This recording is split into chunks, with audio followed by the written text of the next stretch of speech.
(2021년도) 전국 한인연합감리교회 사순절 특별 새벽기도회 3월 16일 말씀을 전한 산타마리아 베델교회 남기성 목사입니다.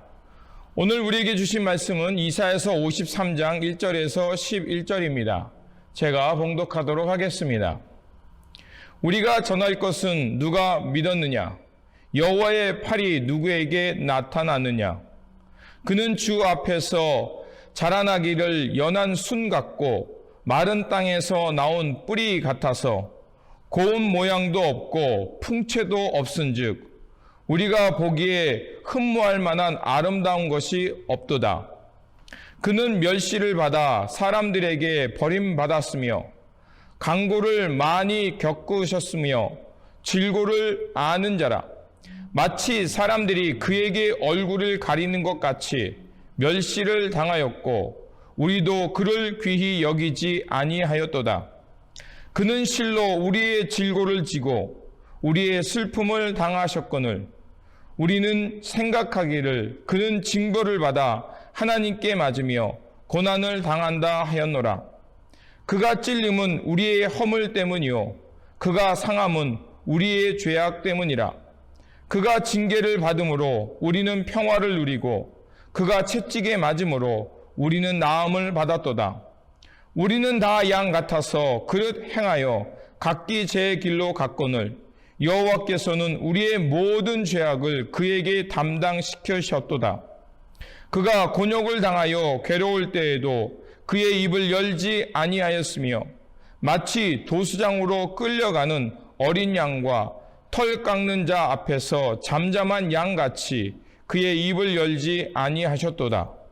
그는 곤욕과 신문을 당하고 끌려갔으나 그 세대 중에 누가 생각하기를 그가 살아있는 자들의 땅에서 끊어짐은 마땅히 형벌받을 내 백성의 허물 때문이라 하였느니요. 그가 강포를 행하지 아니하였고 그의 입에 거짓이 없었으나 그의 무덤이 악인들과 함께 있었으며 그가 죽은 후에 부자와 함께 있었도다. 여호와께서 그에게 상함을 받게 하시기를 원하사 질고를 당하게 하셨은즉 그의 영혼을 속건제물로 드리기에 이르면 그가 씨를 보게 되며 그의 날은 길 것이요 또 그의 손으로 여호와께서 기뻐하시는 뜻을 성취하리로다. 그가 자기 영혼에 수고한 것을 보고 만족하게 여길 것이라. 나의 의로운 종이 자기 지식으로 많은 사람을 의롭게 하며 또 그들의 죄악을 친히 담당하리로다. 이는 하나님의 말씀입니다. 아멘. 코로나 팬데믹으로 어려운 때지만 온라인으로 연합감리교회 성도님들을 만날 수 있어 이는 또한 하나님의 특별한 은총의 시간이라 생각합니다. 오늘 말씀을 통하여서 우리 모두 하늘의 평안과 하나님의 지혜를 얻는 시간이 되시기를 바랍니다. 오늘 본문 말씀은 고난받는 종에 관한 말씀입니다. 사람들은 하나님의 아들이라면 크고 강력한 권세와 힘, 부와 명예를 가지고 우리 가운데 오는 분이라고 생각했습니다. 그래서 그분께서 이 세상에 오시면 사람들은 쉽게 그를 알아보고 환대할 수 있을 것이라 생각했습니다. 이스라엘 백성들도 그랬습니다. 그들은 메시아, 즉 하나님의 아들이 세상에 오시면 강력한 힘과 부를 가지고 올 것이며 막강한 다윗처럼 그 권세를 가지고 다윗의 왕조를 회복할 것이라고 생각했습니다. 하지만 하나님의 종으로 오시는 메시아는 그렇지 않았습니다. 강한 자로 힘과 권력, 부자로 오신 것이 아니라 연약한 자로 우리 가운데 오셨습니다. 힘과 권력은 또 다른 폭력을 만들기에 주님께서는 진정한 하나님 나라의 화해자로 우리 가운데 오신 것입니다. 그래서 주님의 뜻을 받들으며 평화와 화해와 돌봄의 삶으로 우리 가운데 오신 것입니다. 하지만 사람들은 주님께서 그렇게 오시는 것을 실망하며 하나님의 종을 때리고 모욕하며 버렸습니다. 또한 죽음에 이르게까지 했던 것입니다. 그럼에도 하나님의 종은 그러한 고난을 받음에도 묵묵히 침묵하며 하나님의 뜻을 이루기 위해 순종하셨습니다. 마치 도수장에 끌려가는 어린 양처럼 털을 깎는 이 앞에 잠잠한 양처럼 침묵하셨습니다. 오늘 본문 7절은 이렇게 말합니다. 그가 곤욕을 당하여 괴로울 때에도 그의 입을 열지 아니하였으며 마치 도수장으로 끌려가는 어린 양과 털 깎는 자 앞에 잠잠한 양같이 그의 입을 열지 아니하였도다. 왜 하나님께서는 당신의 종을 이토록 힘없는 양과 같이 갖게 하셨을까요? 레위기 16장 21절에서 22절을 보면 속죄일에 행했던 하나의 예식을 말해주고 있습니다. 대제사장 아론은 염소 한 마리에게 안수하며 이스라엘의 모든 죄를 그 염소에게 전가시키고 광야로 내보내는 예식이 있었습니다.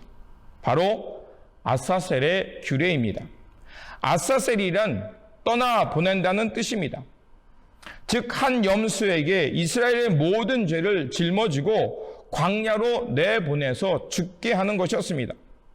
이렇게 해서 이스라엘 공동체 안에 있던 모든 죄를 그 공동체로부터 멀리 광야로 떠나보내는 것이었습니다. 하나님께서는 당신의 흠없고 온전한 종을 통하여서 사람들의 멸시와 버림받게 하는 것을 통해서 이스라엘 공동체 안에 있는 죄를 속죄시키는 것이었습니다. 즉 속죄일에 있었던 아사셀처럼 이스라엘의 모든 죄를 감당하셨으며 그리고 많은 이들로 하여금 새 생명을 얻게 하는 대속의 제물이 되게 하신 것입니다. 그렇기에 하나님의 종은 묵묵히 아버지의 뜻을 감당하며 죽음에 이를 때까지 침묵하셨던 것입니다. 바로 이 말씀은 예수 그리스도를 향한 예언의 말씀이었습니다. 하나님의 아들 예수 그리스도께서는 강한 자로 오지 않고 연약한 자의 모습으로 오셨습니다. 목수의 아들로 오셨고 많은 사람들을 하나님의 생명으로 이끄는 대속물의 제물로 오셨습니다. 그러자 사람들은 예수님의 모습을 보고 실망하여 예수님을 버렸습니다. 그리고 주님의 곁을 모두 떠나버렸습니다. 그리고 예수님을 때리며 더 나아가 예수님을 십자가에 못 박았습니다. 그런 고난받는 종의 모습, 예수님의 모습을 세례자 요한은 그래서 예수님을 가리켜 세상의 모든 죄를 짊어지고 가는 하나님의 어린 양이라고 표현했습니다. 그런데 그 사람들은 예수님께서 애매히 고난당하고 매를 맞는 것을 당연한 것으로 여겼습니다. 그리고 그것이 그분의 죄 때문이라고 생각한 것입니다.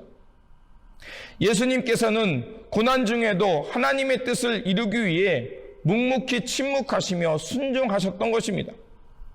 마치 도살장에 끌려가는 어린 양과 같이 불법 재판과 사형 언도, 군인들의 모욕과 채찍을 당함에도 묵묵히 하나님의 뜻에 순종하시며 십자가의 길을 가신 것이었습니다. 그리고 예수님께서는 그 골고다 언덕에서 억울하게 죽임을 당하셨습니다. 예수님은 인류의 허물 때문에 목과 창에 찔리셨고 우리의 죄악 때문에 채찍에 맞아 몸이 상하신 것이었습니다. 그분께서 당하신 고난은 우리의 허물 때문이었습니다. 예수님께서 고통당하심으로 그래서 우리는 하늘의 평화를 누리게 되었습니다. 주님은 바로 이 이사야의 예언대로 이 말씀을 성취하기 위해 고난 받으셨던 것입니다. 그래서 예수님의 이 고난받는 이유를 사도 바울은 로마서에서 이렇게 말합니다. 로마서 5장 18절에서 19절입니다. 그런즉 한 범죄로 많은 사람이 정죄에 이른 것 같이 한 의로운 행위로 말미암아 많은 사람이 의롭다 하심을 받아 생명에 이르렀느니라. 한 사람이 순종하지 않으므로 많은 사람이 죄인이 된 것 같이 한 사람이 순종하심으로 많은 사람이 의인이 되리라. 바로 주님께서 고난받으신 것은 이 말씀을 성취하기 위함이었습니다. 예수님은 탄생으로부터 죽음에 이르기까지 하나님의 기쁨과 아버지의 뜻을 이루기 위해 온전히 순종하셨던 것입니다. 그 은혜가 오늘 우리로 하여금 이 자리에 있게 한 것입니다. 그 은혜가 우리로 하여금 죄에서 의로, 어둠에서 빛의 자녀로 살게 한 것입니다. 이 은혜와 이 은총이 바로 우리를 하나님의 자녀로 생명을 얻으며 살게 한 것입니다. 죄 없으신 그리스도께서 고난을 당하심으로 바로 우리는 하나님의 생명을 얻게 된 것입니다. 예수 그리스도께서 애매히 고난받으시며 십자가에 지심으로 우리는 하나님의 자녀가 된 것입니다. 바로 이러한 은총 가운데 우리는 새 생명을 얻었고 하나님의 자녀가 된 것입니다. 그렇다면 주님의 고난을 아는 이들로서 주님께서 고난받으심으로 우리가 이렇게 새로운 존재가 되고 하나님의 자녀가 되었다면 우리는 어떻게 살아야겠습니까?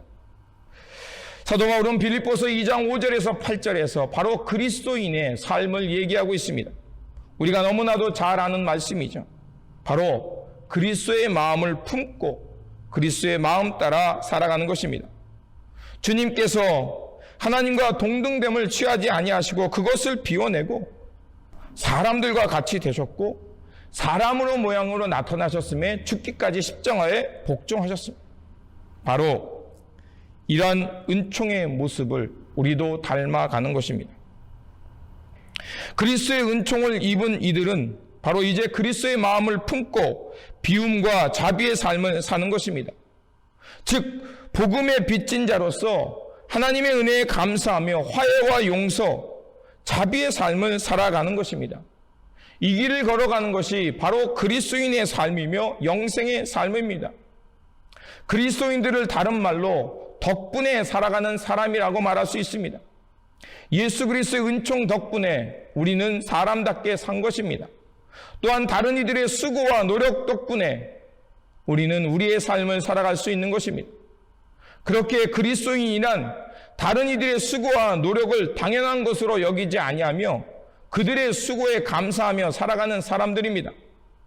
오늘 우리가 이 땅에 이렇게 살 수 있는 것은 누군가 자신을 희생하며 타인의 도움을 주었기 때문입니다. 오늘 이 땅에 하나님 나라를 위해 수고한 이들, 그들의 헌신과 희생이 있었기에 오늘 우리가 이렇게 살아갈 수 있는 것입니다. 그래서 우리는 그들 덕분에 우리가 이렇게 살아갈 수 있는 것입니다. 그러므로 오늘도 우리는 복음의 빚진 자들로서 그리스도의 마음을 품고 하나님의 자비와 용서, 화해와 평화의 삶을 살아야 할 것입니다. 그래서 주님의 마음을 따라 살면서 이 땅에 고통받는 이들을 위해 기도하며 하나님의 화해와 용서, 평화의 일꾼으로 살아가는 저와 여러분이 되어야 할 것입니다. 이러한 이 말씀과 이 은총으로 살아가는 저와 여러분들이 되시기를 다시 한번 주님의 이름으로 축원드립니다.